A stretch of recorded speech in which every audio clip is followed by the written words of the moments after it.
अस्सलाम वालेकुम नाज़रीन, मैं हूं दुर्गाना शाह। तहरीक इंसाफ का एक और स्मार्ट मूव। तहरीक इंसाफ को चूंकि एज पर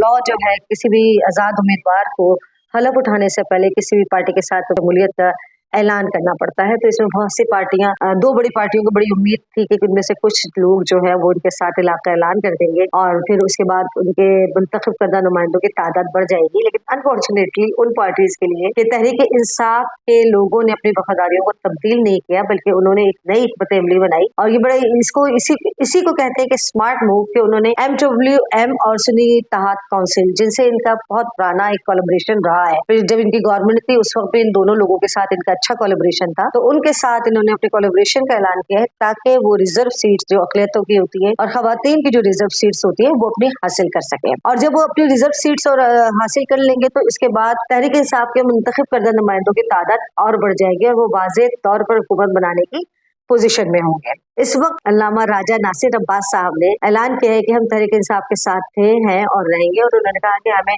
अफसोस है कि इमरान खान की पहले भी हुकूमत को किस तरह से गिराया गया,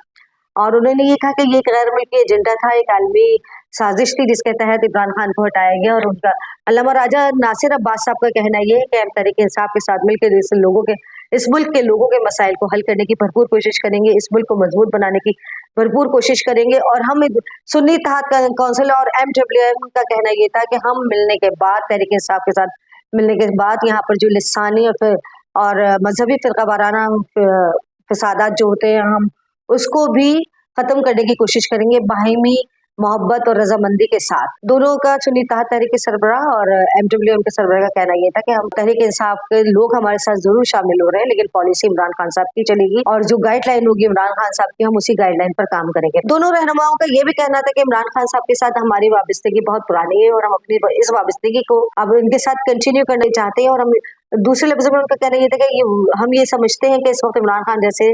शख्स की इस मुल्क को जरूरत है। आप तमाम सूरत हाल देखने के बाद और तमाम चीजें जो जैसे जैसे आहिस्ता आहिस्ता सामने आ रही हैं, और उसके बाद पीपल्स पार्टी और मुस्लिम लीग ने उनके खामोश इख्तियार करने की जो सूरत हाल नजर आ रही है, तो उसमें वाज़ेह तौर पर ये नजर आ रहा है स्लोली जो है इमरान खान साहब की पार्टी जो अपना मैंडेट ले लेगी और वो शायद 2 सूबों में और एक विफाक में वो अपनी हुकूमत बना सकेंगे। अगर वो अपनी हुकूमत बना लेते हैं तो वो उनके लिए बहुत कहना चाहिए कि टफ टाइम होगा कि आया वो अवाम की उम्मीदों पर पूरा उतरते हैं या नहीं उतरते। सिंध में पीपल्स पार्टी की स्ट्रॉन्ग पोजीशन है, तो सिंध में तो पीपल्स पार्टी की हुकूमत होगी, और बलूचिस्तान में हमेशा से मिक्स हुकूमत आती है, लेकिन इस दफा देखते हैं कि शायद कुछ तब्दीली आ जाए और बलूचिस्तान में भी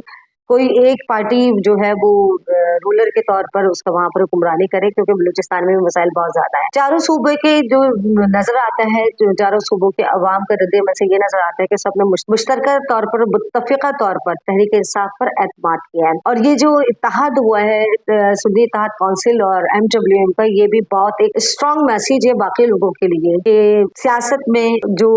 रास्ते होते हैं वो हमेशा एक दूसरे के लिए खुले रखने चाहिए। और यही मौलाना फजल रहमान साहब से मुलाकात हुई थी PTI के रहनुमाओं की, तो उसके बाद बहुत से लोगों को इस बात की हैरत थी कि कैसे मौलाना फजल रहमान और PTI की मुलाकात कैसे हो सकती है। लेकिन सियासत में हर आखिर कुछ नहीं होता, हमेशा वो काम करना चाहिए, वो सियासतदान जो हर बड़ा लीडर वही होता है कि जो सबको साथ लेकर चले और जो एक दूसरे की बुरी बातों को, बुरी चीजों को फरामोश करने के बाद आगे के लिए सोचे। और एक ये खुशाइन बात थी कि मौलाना फजल रहमान और PTI के दरमियान मुलाकात हुई है और कुछ बातों पर उनमें आपस में इत्तेफाक भी हुआ है। और ये खुशाइन सूरत हाल है कि जो एक हमारे 75 साल से हमारे मुल्क में जो होता आ रहा था कि जिसको पिया चाहे वो सुहागन कहलाए वाला हिसाब था, कि जिसको चाहा जाता था और वही मुंतखब हो जाता था और वही हुक्मरान बन जाता था। लेकिन इस दफा जो है ना, अवाम ने पासा पलट दिया है। इंशाल्लाह अपने नए व्लॉग के साथ फिर आपसे मुलाकात करूंगी। इजाजत दीजिए, अल्लाह हाफिज।